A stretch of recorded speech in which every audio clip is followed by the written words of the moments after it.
The first time I noticed something wrong, it wasn't a feeling. It was a number. 47 miles. That's the gap I couldn't account for after my Tuesday route on November 12th. Not a hunch, not a bad vibe on a dark road. A number on a dashboard that didn't match the number on my manifest, and no amount of arithmetic made it go away. Love dark, atmospheric stories? Subscribe and join the vault. And tell me the moment that unsettled you most. I read every comment. I need to explain what I found over the following weeks because I need someone and anyone to tell me I'm wrong about what it means. I drove supply routes for a company called North Interior Logistics out of Fairbanks. Second winter season. The job was simple in concept and hard in execution. Every week I ran 3 routes, Tuesday, Thursday, Saturday, delivering goods to cabins, camps, and outposts along roads that most people don't know exist. Lamp oil, batteries, canned food, medical supplies, propane canisters, water purification tablets. The kind of things people need when the nearest town is 80 miles of frozen dirt road away and the temperature hasn't climbed above -20 in a month. The company ran 7 trucks. Each driver had their own set of routes, their own stops. You learned your roads, the way you learn the layout of your own house, by repetition, by the body, remembering before the mind catches up. After 14 months, I could tell you where every pothole sat under the snow, where the ice shelf built up each January along the Kaltog drainage, where moose liked to stand in the headlights at mile 46, like they'd been there longer than the road. I knew my routes. That's not arrogance. That's just what happens when you drive the same 300 miles every week for over a year. Everything was tracked. Weekly manifests printed on Monday mornings, itemized lists of what went where, broken down by stop number with estimated delivery windows, GPS in every truck, logging position every 90 seconds, fuel receipts at the start and end of every run matched against consumption estimates for the route distance, radio check-ins with dispatch at each delivery point, signatures on delivery tags, a system built on redundancy because in interior Alaska in winter, if a truck breaks down or a driver doesn't show up, someone at the end of that road might not eat for a week or longer. I took the job because I needed money after a divorce that left me with a truck payment and half a duplex I couldn't afford. Alaska paid well for drivers willing to work through the cold months. The isolation didn't bother me. I preferred it. The roads were empty, the work was physical, and nobody asked me to explain myself between stops. I liked the clarity of it. Load the truck, follow the manifest, deliver the goods, check in by radio, come home. My Tuesday route had 5 stops. I'll list them because the order matters later.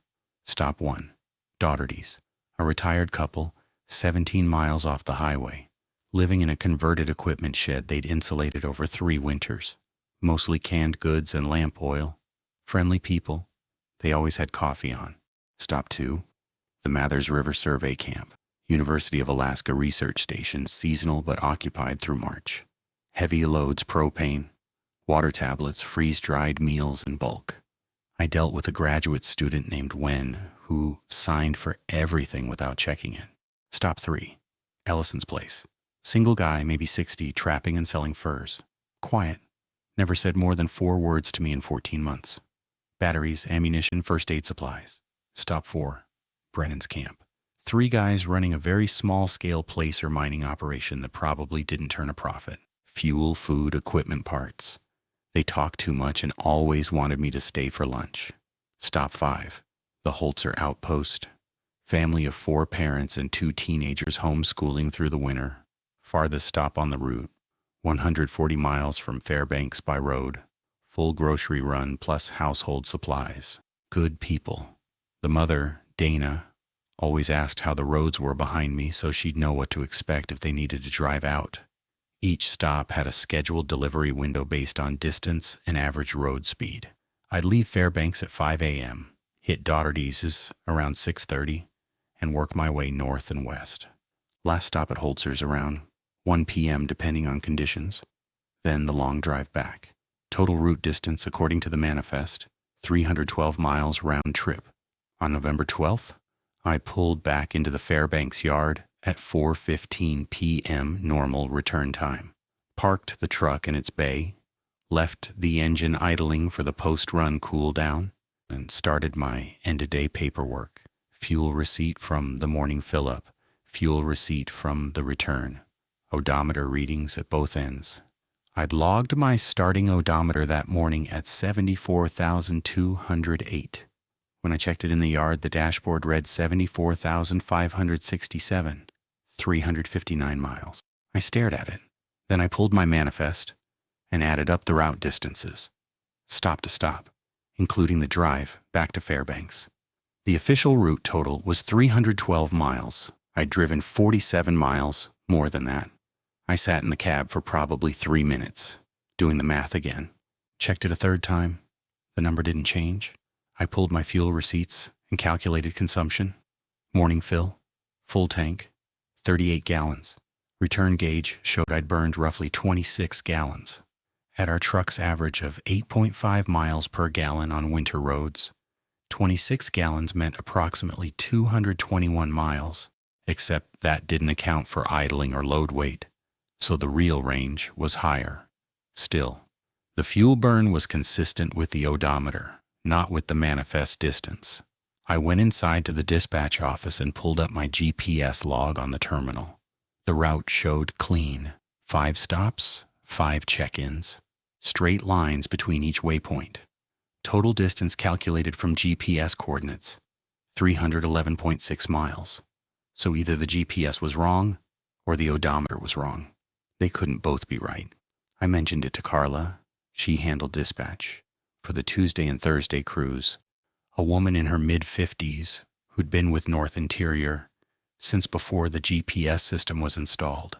She still kept paper backups of every route, every manifest, every fuel log. She was practical in a way that made you feel slightly foolish for worrying about things that had reasonable explanations. Odometer's probably drifting, she said without looking up from her screen. Cold does that to the sensor, you know that. 47 miles of drift? Note it on your vehicle sheet. If it keeps happening, we'll swap you into truck 4 while they recalibrate. My fuel consumption was high too, Carla. 3 gallons over estimate. She looked at me then, brief, evaluating. Maybe you idled longer at one of the stops. Maybe you sat with the heater running at Brennan's while those guys talked your ear off. It's November, Harlan. Cold startups burn fuel. Note it, move on. I noted it. I moved on. But that night, back at my apartment, I pulled out my fuel logs from the previous 3 Tuesdays. I hadn't paid close attention before, you don't, when everything feels routine. I trusted the system. The system said my routes were clean, so I never cross-checked anything beyond what was required. October 22nd. Fuel consumption, 1.6 gallons over estimate. October 29th.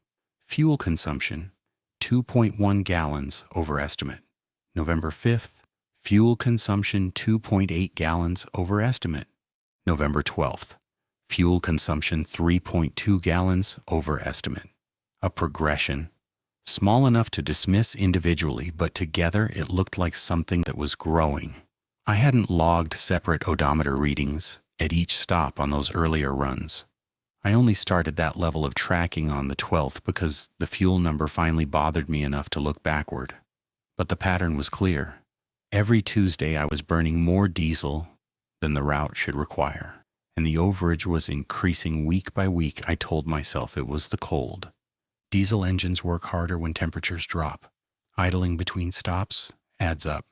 The roads were deteriorating as winter deepened, which meant more time in low gear on rutted surfaces, more fuel consumed per mile. Cold air is denser, which changes combustion efficiency. All of that was true. All of that was reasonable. But 47 miles is not a rounding error. It's not engine strain or extended idling. 47 miles is a distance. It's a place you drive to and come back from. It's a road that exists under your tires for almost an hour. I decided to watch my odometer on the next Tuesday run, not just at the start and end at every single stop. I'd write down the number when I pulled away from each delivery, and I'd write it down when I arrived at the next one. 5 stops meant 4 intervals. If there was a gap, I'd find exactly where it hid. I'd prove to myself it was mechanical. I was sure of that. That was Friday, November 15th. I had the weekend to wait. I spent it doing laundry, buying groceries, watching the temperature drop to -31 on Saturday night. Normal things. I didn't think about the 47 miles. That's not true.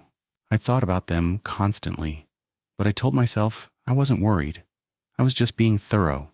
Monday morning, I picked up my manifest from the printer tray in the dispatch office. 5 stops, same 5 stops, same order, same delivery windows. Items varied slightly week to week based on orders, but the structure was identical. I folded the manifest into my clipboard, loaded the truck from the warehouse, and ran through my pre-departure checklist. Tire pressure, fluid levels, chains secured, emergency kit, radio function test. Tuesday morning, November 19th, 5 a.m. I pulled out of the yard with a full tank, a fresh pencil, and a number written on the back of my manifest in small, careful handwriting. Starting odometer, 74,892. I was going to find where those 47 miles went. I was going to prove it was a sensor fault, a calibration issue, something mechanical and fixable and ordinary. I was wrong about that part. The run started clean. I watched the numbers like I was being paid to count them. Odometer leaving the yard, 74,892. Odometer arriving at Doherty's, 74,909. 17 miles. The manifest said 17. Perfect. I dropped their crates on the porch, exchanged the usual 3 sentences with Dale Doherty. Cold enough for you? Road's okay. See you next week, and got back in the truck. Wrote down 74,909 on the back of the manifest. Pulled out. Odometer arriving at Mathers River Camp, 74,941. 32 miles from Doherty's. Manifest said 32. I signed the delivery tag with Wen, who barely looked up from whatever data she was entering on her laptop. Wrote down 74,941. Ellison's place, 74,963. 22 miles. Manifest said 22. Ellison took his crate off the back of the truck himself without a word, nodded once, went inside. Wrote down 74,963.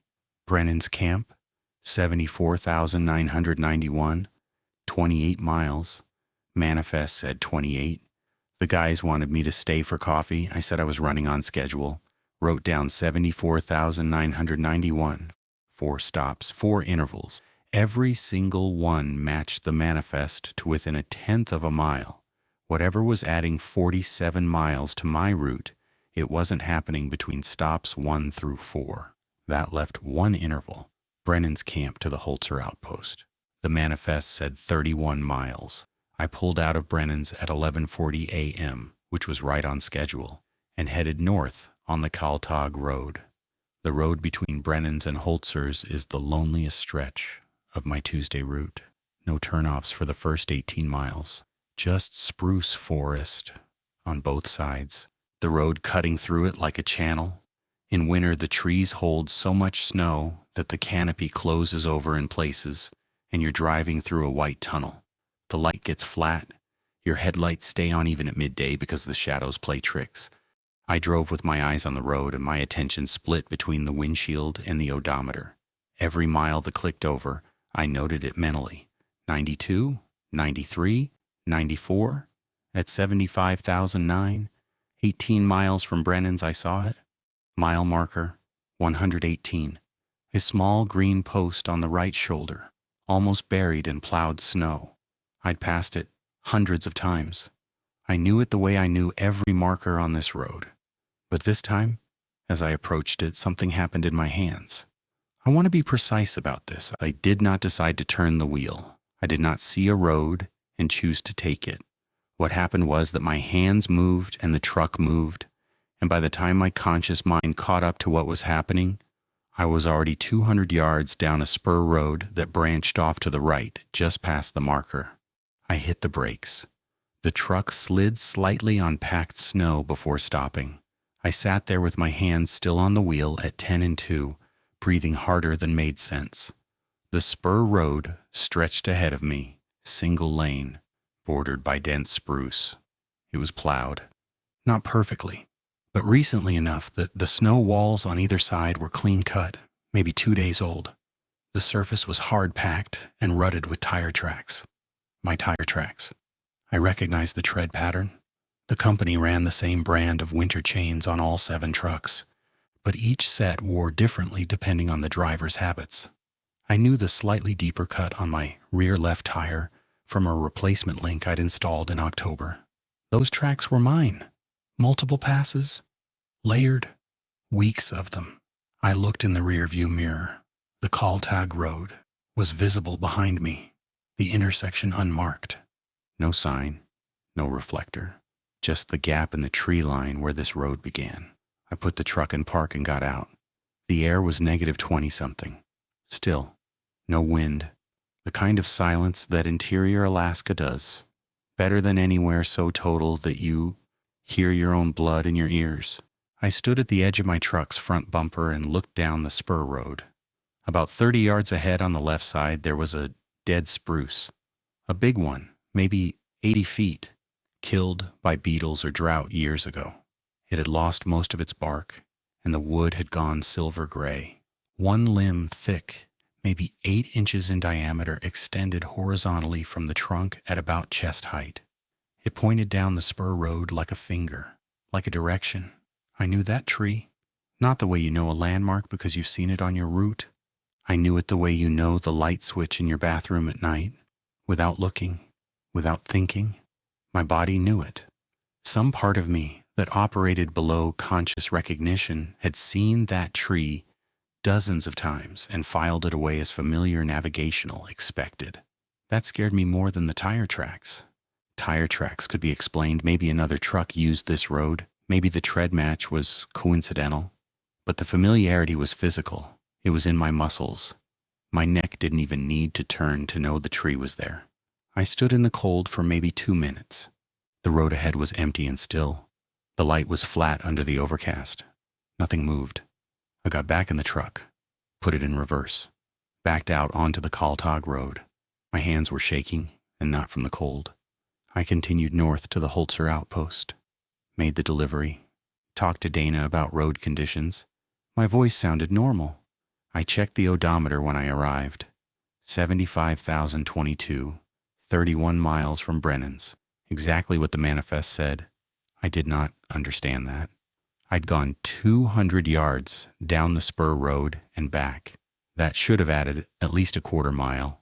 But the odometer showed 31.0 miles for the interval, matching the manifest perfectly. I drove home. The return trip was 140 miles, same as always. I pulled into the yard at 4:20 p.m. Total odometer for the day, 75,204. I did the math in the cab before I went inside. 75,204 minus 74,892 equaled 312 miles. 312. Exactly the manifest distance. No extra miles, no gap. I sat there for a long time. Last week, the same route showed 359 miles. This week, the week I watched every interval, 312. No discrepancy at all. Even with my brief detour onto the spur road, the numbers came out clean, as if the spur road didn't count. That night, I logged into the dispatch terminal and pulled my GPS track for the day. The line between Brennan's camp and the Holzer outpost was straight. A clean segment, no deviations. According to the GPS, I had not turned off the Kaltag Road, but I had. I'd been 200 yards down that spur. I'd gotten out of the truck. I'd stood there in the cold and looked at a dead spruce tree that my body recognized. The GPS didn't register any of it. I thought about it all evening, ate dinner without tasting it, sat at my kitchen table with my route log spread out and tried to build an explanation. Possibility 1, GPS dead zone. The spur road sat in a narrow drainage between 2 ridges. Maybe the satellite coverage dropped at that exact point. and the system drew a straight line between the last known coordinates. That happens sometimes in deep valleys. It was plausible. Possibility 2, odometer calibration. If the odometer was overcounting on some days and accurate on others, maybe the 47-mile discrepancy last week was a genuine sensor issue that happened not to repeat this week. Intermittent faults existed. Temperature-sensitive components in the wheel speed sensor could behave inconsistently. Both explanations were reasonable. Both let me go to sleep that night. But neither explained why my hands turned the wheel. I called Carla the next morning, kept it casual, asked about my route file specifically, whether there had ever been a 6th stop on the Tuesday run. A stop that got removed before I started. 5 stops, she said. Same 5 since before you hired on. Same 5 as when Marcus ran it. Marcus had the same route. Tuesday, yeah, for about 2 years before you. Same 5 stops, same road. Why? Just wondering. The GPS dropped out on me briefly yesterday between 4 and 5. Wanted to make sure I wasn't missing a waypoint. 5 stops, Harlan. Your road's clean. I thanked her and hung up. Then I pulled up the company's route archive on the shared drive. Every route was stored as a numbered file with a list of stops, distances, and delivery specifications. My Tuesday route was file TR-07. I opened it. 5 stops. Same 5. Created date, March 2019, 3 years before I started. Last modified, March 2019. The file hadn't been touched since it was built. I scrolled through every page. Stop names, GPS coordinates, delivery windows, allocated items by category. Nothing extra. No 6th entry. No reference to a spur road. No mention of mile marker 118. No coordinates that matched the turnoff I'd taken. The file was clean. The manifest was clean. The GPS was clean. But the road was there. The tire tracks were there. The dead spruce was there. And my body knew the turn before my mind did. I closed the file and sat back in my chair. Outside it was -34 and getting dark at 3 p.m. The sun would be gone by 3:30. In the yellow light of my apartment with the heater running, I made a decision. Next Tuesday I would take the spur road, not 200 yards, all of it. I would follow it to wherever it ended, and I would see what was there, because the miles weren't adding themselves. Something was at the end of that road, and based on the tire tracks, my tire tracks, layered weeks deep, I had already been there many times. I just couldn't remember going. The week between felt longer than it should have. I worked my Thursday and Saturday routes, different roads, different stops, no anomalies. The numbers matched, the GPS tracked clean. Everything behaved the way a system is supposed to behave when it's working correctly, but I couldn't stop thinking about the turn.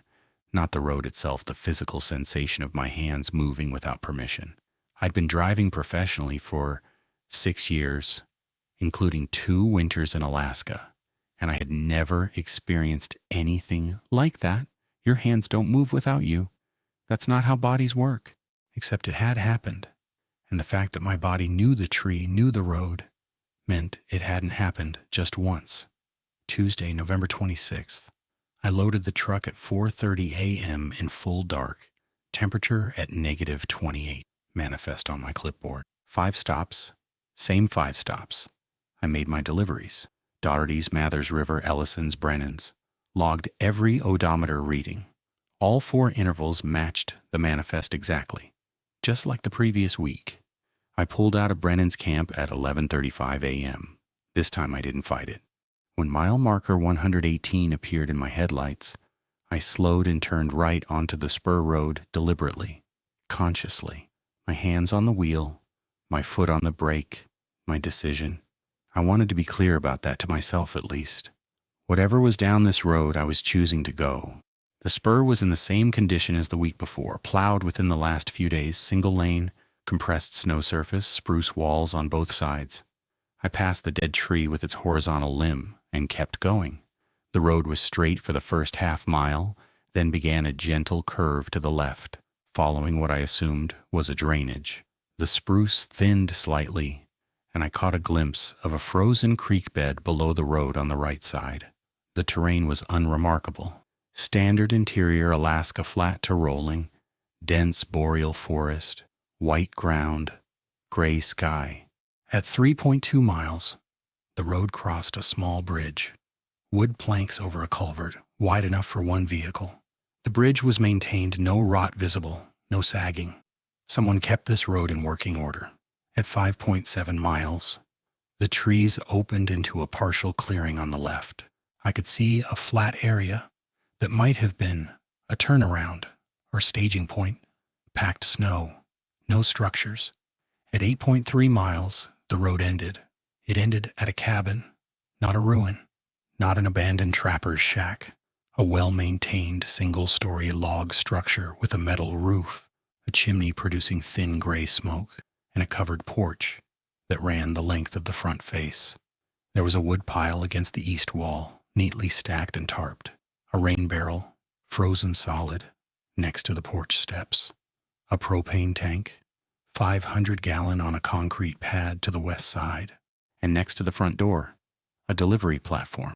I recognized it immediately. Pressure-treated lumber, standard dimensions, exactly the type North Interior installed at every delivery point on every road. A raised platform 3 feet by 4 feet with a weather cover angled to shed snow. The company logo was stenciled on the side panel in faded green paint. I put the truck in park and sat there with the engine running. Smoke from the chimney. Someone was inside. The cabin was occupied and warm and waiting at the end of a road my body knew and my mind didn't. I got out, walked to the delivery platform. On it sat a plastic supply crate, standard North Interior issue gray, stackable, with a latching lid and a clear pocket on the front. For the delivery tag, the crate was empty, cleaned, and placed upside down, the way customers were instructed to leave them for return pickup. I'd told Dana Holzer the same thing her first winter. Flip the empty crate so snow doesn't collect in it. Leave it on the platform. I'll grab it next week. I flipped the crate over. The delivery tag was still in the pocket. I pulled it out. The tag was a standard company form. Printed header, handwritten details below. I read it 3 times. Delivery date, November 19th, 2024. Last Tuesday.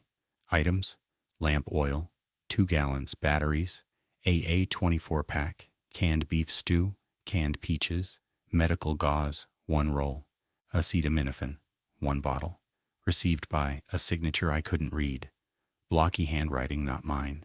Delivered by my signature. I recognized it absolutely, not a forgery, not a close imitation. My handwriting, my specific way of curling the H in Harlan, compressed my last name into something barely legible because I'd signed too many of these tags and stopped caring.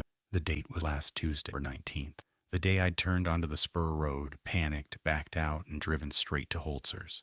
The day I'd been less than before retreating. But this tag said I'd delivered supplies. 6 items. Signed for, signed by. I looked at the items listed. Lamp oil, battery, canned goods, medical gauze. I thought about my manifest from last week. Those items had been on it, allocated to the Holzer outpost. I'd delivered them to Dana Holzer. I remembered handing her the crate. I remembered her checking the contents against the tag. But here was another tag, same items, same date. My signature. Either I'd delivered duplicate supplies, which was impossible given my cargo load, or one of the deliveries didn't happen the way I remembered it. I put the tag in my jacket pocket. Then I walked to the cabin door. The porch boards were solid under my boots. No creak, no give. The door was painted dark red, recently enough that the color was still rich. A simple latch handle, no deadbolt. I knocked 3 times firm. No answer. I waited. 30 seconds. A minute. The smoke still rose from the chimney. The silence of the forest was total around me. I tried the handle. The door opened inward without resistance. The interior was a single room, maybe 20 by 24 feet. A wood stove in the center, burning low and steady. A bed against the back wall, neatly made. A kitchen counter along the left wall with a small sink. A 2-burner propane stove. An open shelving above holding canned goods and dry supplies. A table near the door. 2 chairs. A kerosene lamp unlit. The floor was planed wood, swept clean. The air smelled like wood smoke and coffee. The cabin was warm and organized. and felt like someone had just stepped out.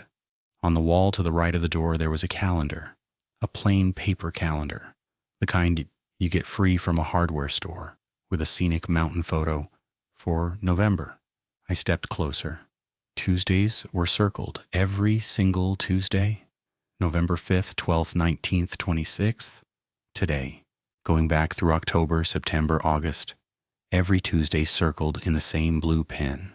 Some had small check marks inside the circle, others didn't. Today, November 26th, was circled but not yet checked.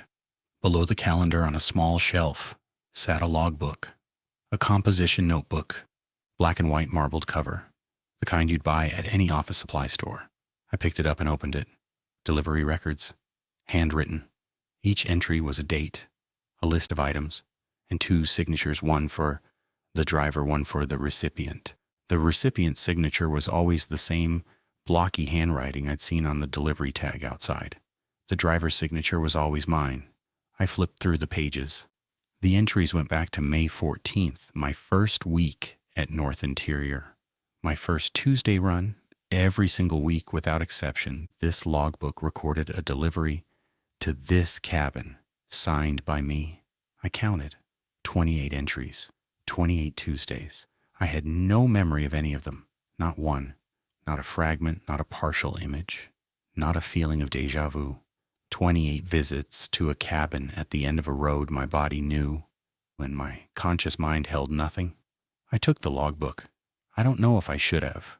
It wasn't mine, but it had my name in it, my hand, my signature, 28 times, and I needed it outside of that cabin, in my truck, in my apartment, under electric light, where I could look at it slowly and carefully and try to understand what it meant. I walked out without closing the door, got in the truck, backed down the spur road. Because there was no turnaround at the cabin, the road simply ended at the clearing's edge. 8.3 miles in reverse. Checking my mirrors, my hands steady now with the specific calm that comes from being past the point of panic and into something else, something quieter and worse. Back on the Kaltag Road, north to the Holzer outpost, made the delivery. Dana asked if the roads were okay, and I said they were fine. Signed the tag, loaded her empty crate, drove home. Total mileage for the day, 312 miles. The spur road did not register, not on the odometer, not on the GPS. 16.6 miles, round trip 8.3 in, 8.3 out. And the numbers swallowed it whole. That night, I spread the logbook open on my kitchen table next to my own route logs from the past 7 months. I went entry by entry. Count 14th. The logbook showed a delivery of batteries, canned vegetables, and lamp oil. My route log for May 14th showed those items allocated to I checked Mather's River Survey Camp. But I remembered delivering to Mathers that week. When signed for it, I was sure.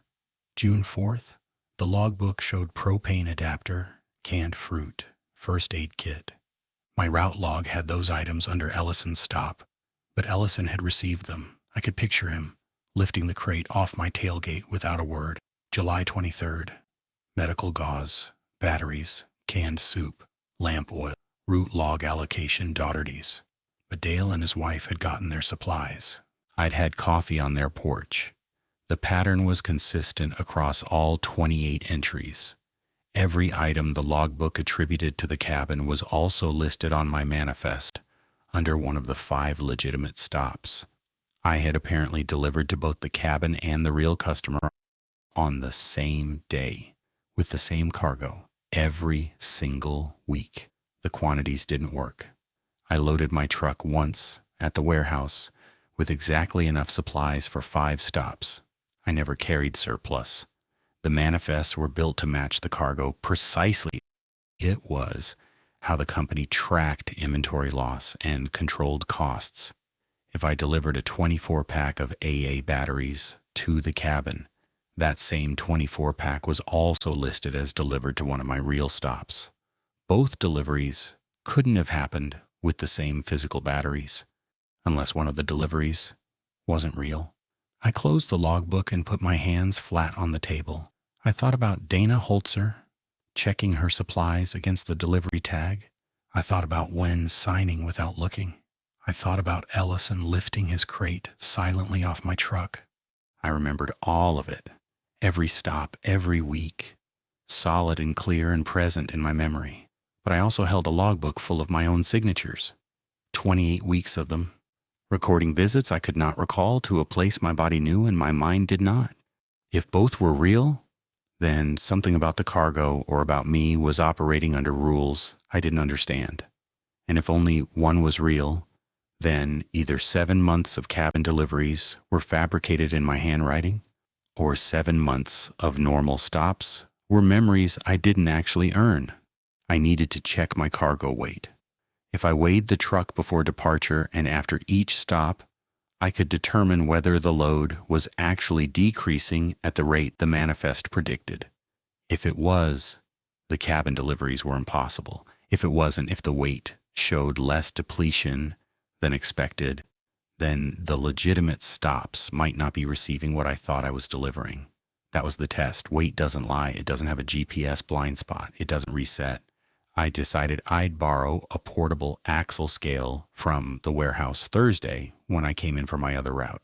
I'd weigh the truck before departure on Tuesday and at every stop along the way. I put the logbook in my desk drawer and went to bed. I did not sleep well. Sometime around 2 a.m., I got up to use the bathroom and caught myself standing at the kitchen table in the dark. Not at the bathroom, at the table. My hand was resting on the drawer where I'd put the logbook. I don't know how long I'd been standing there. I don't know what I was reaching for. I went back to bed and left the light on. I got the axle scale on Thursday. Told the warehouse manager I wanted to verify my load distribution after a shimmy I'd felt on the Saturday route. He didn't question it. Handed me the portable unit, a flat plate you drive over. Reads gross weight on a handheld display. Accurate to within 10 pounds. I spent the weekend running the math. My truck's curb weight was documented at 14,220 pounds. Average cargo load for a Tuesday run was roughly 1,800 pounds across all 5 stops, varying by week depending on orders. Each stop's allocation had a weight listed on the manifest, not precisely but by category estimate. Propane canisters were 38 pounds. A case of canned goods averaged 22 pounds. Batteries were light. Lamp oil was heavy for its size. If I weighed the truck before departure and after each delivery, I could calculate exactly how much mass left the vehicle at each stop. If the cabin delivery was real, if physical supplies were actually going there, then at some point during my route, my cargo would decrease by the weight of those items, without my manifest stop accounting for it. Tuesday, December 3rd. Temperature at departure, -31. I set the axle scale in the yard before loading. Drove over it empty. Display read 14,240. Close enough to spec, accounting for fuel and the scale's own margin. Loaded the truck from the warehouse. Drove over the scale again. Display read 16,070. That meant 1,830 pounds of cargo. I checked my manifest. Estimated total load weight was listed at 1,815 pounds. Close. Within the margin of packaging and crate weight variations. I wrote both numbers on the back of my manifest and pulled out of the yard at 5 a.m. The plan was straightforward. At each stop after unloading the delivery, I'd drive forward over the portable scale and log the new weight. I'd brought the scale in the cab with me. It took 90 seconds to set up, lay the plate on flat ground. Drive over slowly, read the display. Doherty's unloaded their crate, set the scale on their driveway, which was flat concrete, under the snow. Drove over. Display 15,680. Drop from loaded departure, 390 pounds. Manifest estimated Doherty's delivery at 380 pounds. Matched. Mathers River, heavier stop. Unloaded their supplies, set the scale on the packed turnaround area by the camp entrance. Display 15,020. Drop from last reading, 660 pounds. Manifest estimate for Mathers, 640 pounds. Close enough within packaging margin. Ellison's light stop. Unloaded. Scale on his access road, which was frozen dirt and level. Display 14,870. Drop 150 pounds. Manifest estimate 145 pounds. Clean. Brennan's camp. Moderate stop. Unloaded. Scale on the flat area by their equipment shed. Display 14,460. Drop 410 pounds. Manifest estimate 395 pounds. Slightly over, but their order included a small engine part that was probably heavier than categorized. 4 stops. Total weight removed 1,610 pounds. Remaining cargo should be the Holzer delivery manifest estimate 220 pounds, plus crate weight and whatever was left. I pulled out of Brennan's at 11:40. Drove north on the Kaltag Road with the heater blowing and the display unit on the passenger seat. I had 220 pounds of cargo remaining in the back of my truck. The Holzer outpost was expecting all of it. The math was clean and simple. I did not turn at mile marker 118. This was deliberate.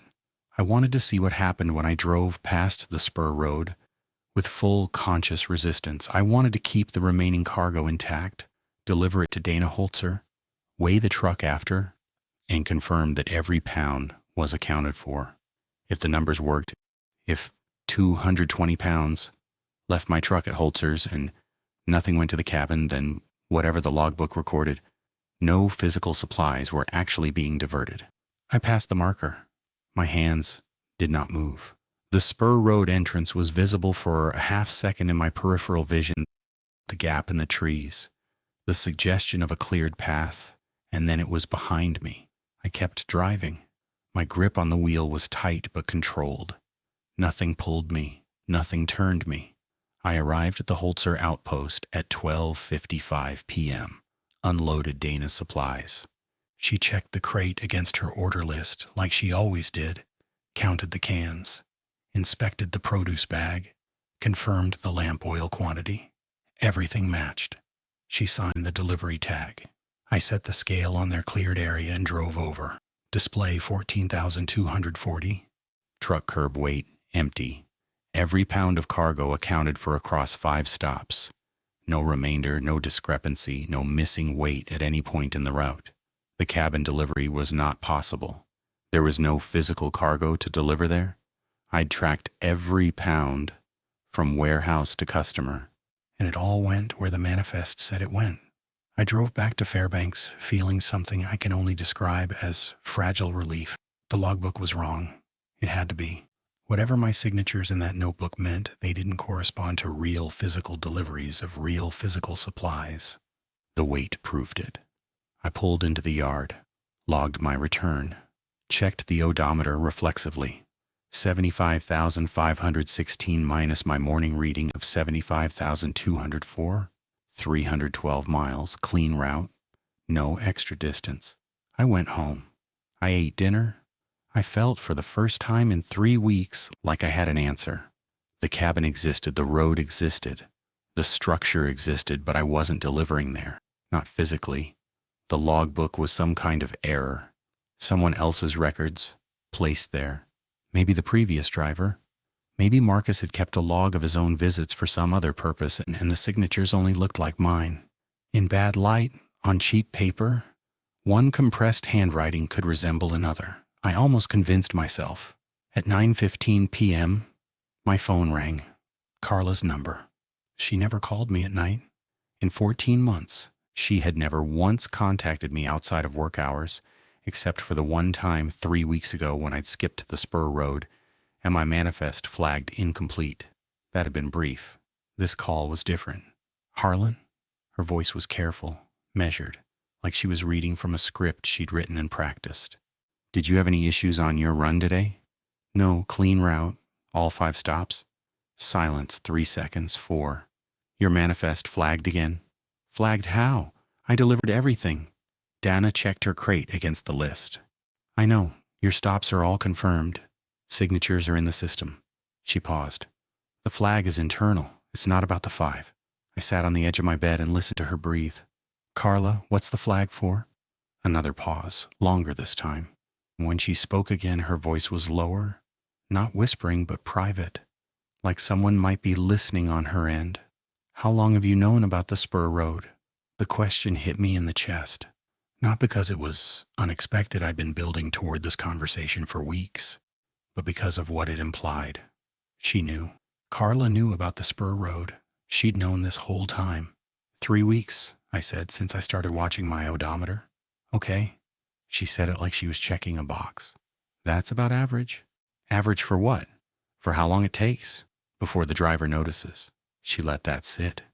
Every driver who runs TR07 services that stop, Harlan. It's been on the route since before the company reorganized. In 2017, since before the GPS system was installed, the stop isn't in the digital file because it predates the digital file. That's not possible.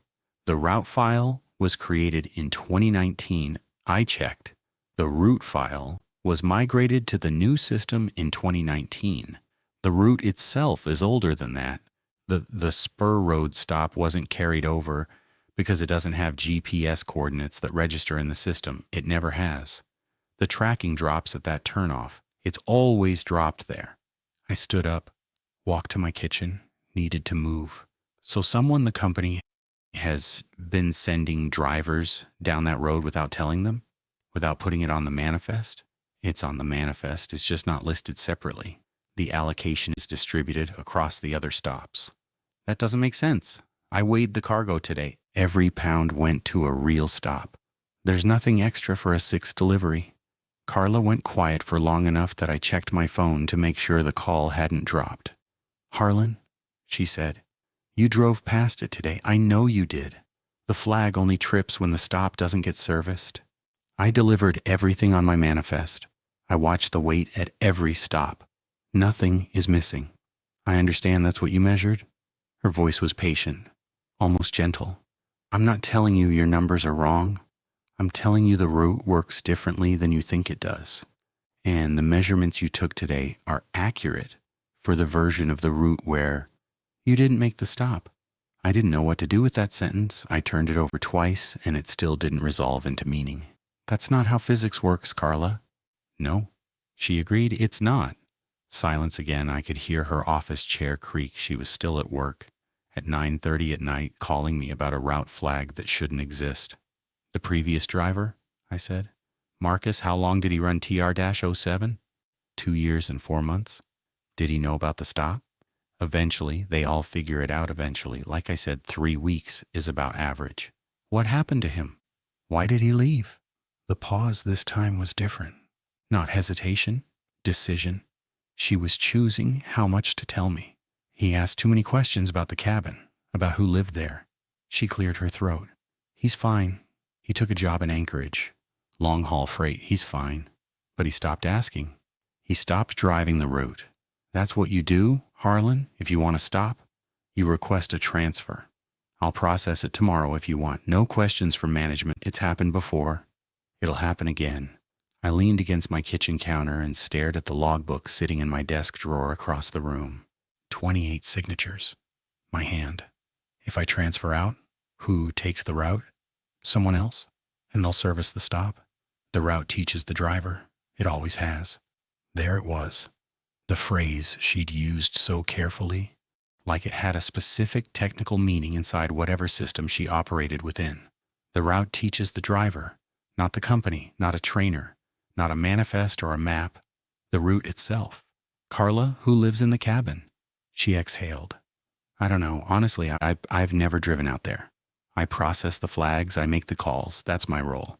I've had this conversation 6 times in 11 years. 6 drivers in 11 years? 7 counting Marcus, 8 counting you. She paused. Not everyone lasts as long as you have, and some notice in the first month and transfer immediately. Some never notice at all. They run the route for years and never look at their odometer closely enough. Those ones are fine. They're the easy ones. And the ones who look, they either transfer or they keep driving. The ones who keep driving either stop asking questions or they don't. And the ones who don't stop asking? The chair creaked again. I've only ever had one of those, and that was Marcus. You said he's fine. He is fine. He drives freight in Anchorage, but he doesn't sleep well and he won't come back to Fairbanks. She let that settle. Harlan, I'm offering you a transfer. Same pay, different route. You'd run TR-03, which is the South Corridor. Good roads, easy stops, no flags, no spur roads. I can have it processed by Thursday. I should have said yes. Every practical instinct I had was telling me to say yes. Take the transfer. Stop looking. Let someone else inherit the Tuesday route and the dead spruce and the cabin at the end of the road. But the logbook was in my drawer. My signatures were in it. My hands knew the turn. My body had been going to that cabin for 7 months without my mind's participation, and I needed to know what was being exchanged, what I was giving, what was being taken before I could walk away cleanly. I need 1 more week, I said. Carla was quiet for a long time. 1 more Tuesday, she said finally. Then I'm processing the transfer whether you request it or not. She hung up. I stood in my kitchen in the dark and thought about Marcus in Anchorage, driving straight highways in daylight, never sleeping well. I thought about the phrase she'd used. The route teaches the driver. 6 times in 11 years. 8 drivers, including me. A stop that predated the digital system. A road the GPS couldn't see. I had 1 more Tuesday. I was going to the cabin. And this time I was going to wait for whoever opened the door. Tuesday, December 10th. I did everything the same as every other week. Loaded the truck at 4:30 a.m. Checked the manifest 5 stops, same items, same order. Pulled out of the yard at 5 o'clock with a full tank and the heater running against -33. I made my first 4 stops without deviation. Dougherty's, Mathers River, Ellison's, Brennan's, Normal. I signed tags, exchanged the usual few words, loaded empty crates. The work was mechanical and familiar, and I let it be. I wasn't thinking about the deliveries. I was thinking about what came after. I pulled away from Brennan's at 11:35, drove north on the Coal Tog Road. The sky was overcast and the light was gray-white, the kind of flat winter illumination that makes everything look two-dimensional. The spruce trees stood motionless on both sides. No wind, no other vehicles. The road was mine. Mile marker 118 appeared in my headlights at 11:52 a.m. I turned right, deliberately, consciously, with both hands on the wheel, down the spur road, past the dead spruce with its pointing limb, through the white corridor of plowed snow between the trees. The road was freshly maintained. Someone had been through with a plow within the last 2 days. The banks were clean cut, and the surface was hard packed. I drove slowly, 8.3 miles. I counted them on the odometer this time, watching each tenth click over. It took 14 minutes at the speed I was comfortable with on a single-lane road, with no turnaround. The cabin appeared at the end of the road exactly as before. Smoke from the chimney, wood piles stacked neatly, delivery platform by the door, empty, no crate this time, the propane tank on its concrete pad, the dark red door. I parked, turned off the engine. The silence that followed was absolute, not quiet absolute. No wind in the trees, no ticking of the engine cooling, no bird, no creak. The kind of silence that has weight to it. It presses against your eardrums like water pressure at depth. I got out, walked to the porch. My boots on the steps sounded like the only noise that had ever been made in this clearing. The door was closed. I didn't knock this time, I just stood on the porch and waited. At 12:08, I checked my watch. Because I wanted to know exactly how long I waited, the door opened from inside. The person who opened it was a man. I'll describe him as carefully as I can because the details matter and some of them don't make sense together. He was maybe 50, maybe older. Hard to tell because his face had the weathered quality of someone who has spent decades outdoors, but his eyes were clear and alert in a way that didn't match the rest of his aging. Average height 5'9", 5'10", thin but not unhealthy. He wore a flannel shirt, canvas work pants, wool socks, no shoes. His hands were clean and his nails were trimmed. He looked like someone who maintained himself carefully in isolation, someone who had systems. He looked at me with recognition, not surprise, not confusion, the expression of someone who sees an expected thing arrive on schedule. "Harlan," he said. His voice was quiet and slightly hoarse, like it hadn't been used recently. You're early today. I didn't respond to that. I was processing the fact that he knew my name with the same ease that Dale Doherty knew my name, that Wen at the survey camp knew my name, like a customer who sees his delivery driver every week. I'm not delivering today, I said. He nodded slowly. No, I can see that. Your truck is light. He couldn't have known that from looking. The truck's cargo bed had a cap on it. You couldn't see whether it was loaded or empty from the outside. But he said it with certainty. Can I come inside? I asked. He stepped back from the doorway and extended one hand in a gesture that was neither welcoming nor reluctant, permissive. He was allowing something that was already in progress.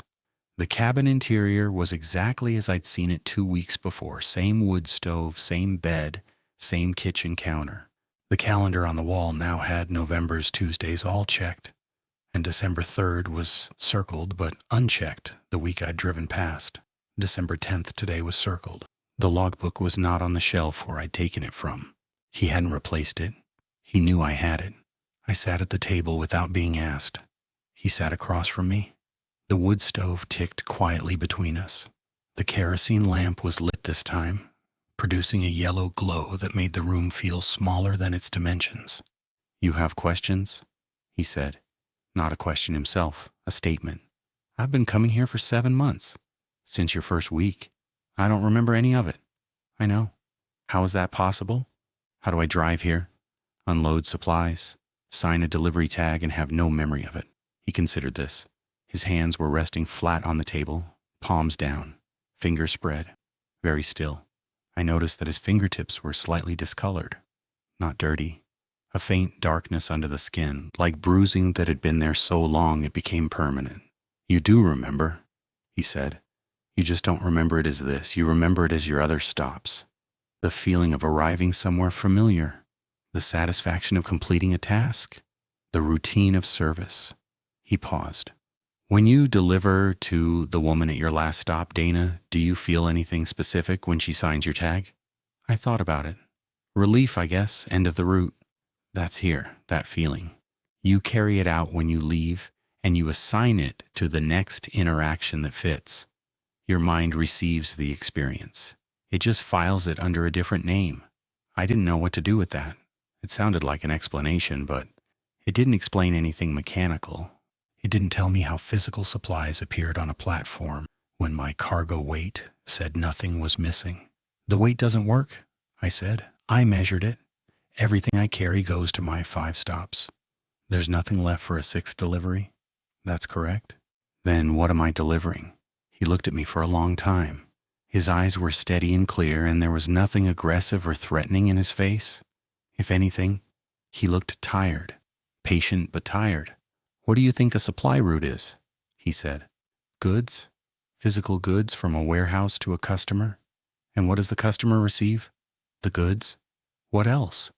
I shook my head. I don't understand the question. When you arrive at Dale Doherty's cabin every Tuesday at 6:30 in the morning and you hand him his crate and you exchange 3 sentences about the weather and the roads, what does he receive? His supplies. And I sat with it. The lamp flickered slightly as a draft came from somewhere. Continuity, I said, not sure why the word came to me. Proof that the system is still running, that someone is coming, that he's not forgotten. The man across from me nodded once, slowly, like I'd given a correct but incomplete answer. You deliver continuity, he said. Every stop on your route, you deliver the fact of reliable arrival. You are the mechanism by which people in extreme isolation know they are still connected to something. The supplies are the container. What you actually carry is the pattern itself, the repetition, the evidence that the world outside still functions and still remembers them. He leaned forward slightly. That is what you bring here. Not cans, not batteries, not lamp oil. You bring the pattern of return, the weight of consistent presence. Every Tuesday for 7 months, you have carried that here, and I have received it, and it has sustained this place in a way that propane and canned food do not. The wood stove ticked. I realized I could hear my own heartbeat now, which meant the silence outside had deepened even further. What are you? I asked. He didn't flinch at the question. I'm what lives at the end of a route. I've been here longer than the road, longer than the company. The road was built to me, not the other way around. He looked down at his hands, at the dark discoloration in his fingertips. I don't require much. A weekly visit, the fact of arrival, recognition that this place exists and is worth the drive. And if the driver doesn't come, then I'm less. Less what? Less. He didn't elaborate, but something in the way he said it made me think of the cabin maintained, but spare.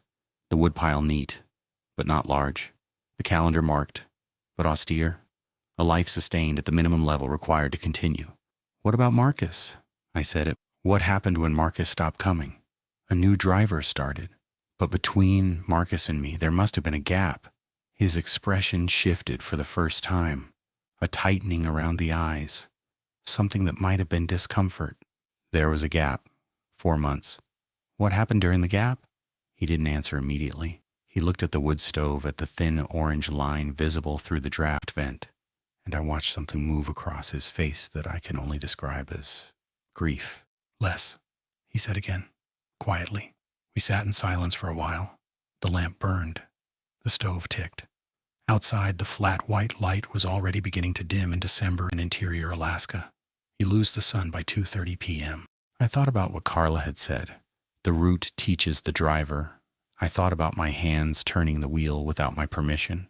I thought about 28 Tuesdays of my body performing a duty my mind was never consulted on. I thought about the feeling of arriving at Dana Holzer's, the specific relief of the last stop, and what he'd said about that feeling belonging here instead. "If I stop coming," I said, "if I transfer to another route, what happens?" "Another driver takes the route. The route teaches them. And if no driver runs this route, if the company shuts down, if the road closes," he looked at me and I saw it clearly. The fatigue in him was not physical. It was temporal. It was the exhaustion of something that has persisted past its own capacity through the thinnest possible thread of connection. "Then I am less," he said, "until I am not." I stood up. The chair scraped against the planed wood floor. He didn't stand. He stayed at the table, hands flat, watching me with that patient, unsurprised expression. "I'm not coming back," I said. He nodded. "I know, that's why you came today, to say it in person." Something like a smile, but not quite. "That's more than most give me." I walked to the door, stopped with my hand on the latch, turned back. "The feeling," I said, "the thing I carry here every week, the continuity. If I stop bringing it, do I lose it?" He was quiet for a moment. "You've been sharing it. A portion of yours, delivered here, every week, like skimming from a tank. And when I stop, then your tank stops losing what you've been giving. You keep all of it." He paused. "But you'll notice the change. You've been operating at a deficit for 7 months.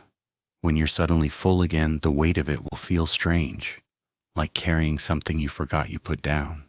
I left, got in the truck, back down the spur road in the fading light, watching the cabin grow smaller in my mirrors until the trees swallowed it. Back on the Coltog Road, north to Holzer's, made the delivery. Dana said I seemed distracted. Asked if the roads were getting bad. I said they were fine. Drove home. 312 miles. Clean GPS track. I called Carla that night and told her to process the transfer. "Good," she said. Simply. No further questions. TR-03 starts next Tuesday. South Corridor. You'll like it. "Who takes my route?" "Already assigned. New hire. Started last week. Been training on the South Corridor. He'll move to TR-07 on the 19th. Does he know?" Silence then. He doesn't need to know. That's how it works. That's how it's always worked. I let that go. I didn't have the standing to argue. I was the one who had been going there for 7 months. Without knowing, who was I to decide the next driver deserved warning when I'd functioned perfectly well in ignorance? The route teaches the driver. Maybe that was kinder than knowing in advance. Maybe it was worse. I couldn't tell anymore. I drove TR-03 the following Tuesday. South Corridor, good roads, easy stops. 4 customers, all close to the highway. I was home by 2 p.m. No extra miles, no spur roads, no dead spruce pointing the way to something that shouldn't exist. It took about 2 weeks for me to notice what he'd described. The feeling returned gradually the way a lake refills after you stop draining it. I felt more present at my stops, more substantial when I handed over a crate and exchanged small talk. The ordinary interactions of my job carried a weight they hadn't before, and I realized only in their restoration how thin they'd become, how much I'd been giving away without knowing I was spending it. I thought that would be the end of it. For almost 3 weeks, it was. Then I started losing Tuesdays. Not the whole day. Small pieces. 47 minutes here, an hour there. Gaps in the afternoon between 12 o'clock and 1 p.m., roughly where I'd find myself in my apartment or at a store, or sitting in my truck in a parking lot with no memory of how I'd gotten there. My watch showed time had passed.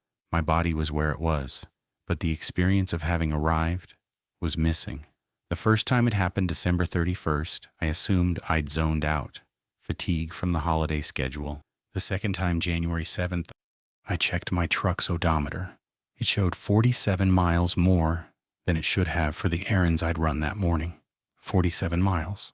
I moved to Anchorage in February, broke my lease, took a penalty, transferred to a different logistics company doing urban deliveries, short routes, city streets, GPS tracking so precise you could see every stoplight. The Tuesday gaps continued. 47 minutes, sometimes longer. Always between noon and early afternoon. Always on Tuesdays. And always when I checked, my odometer showed extra distance I couldn't account for.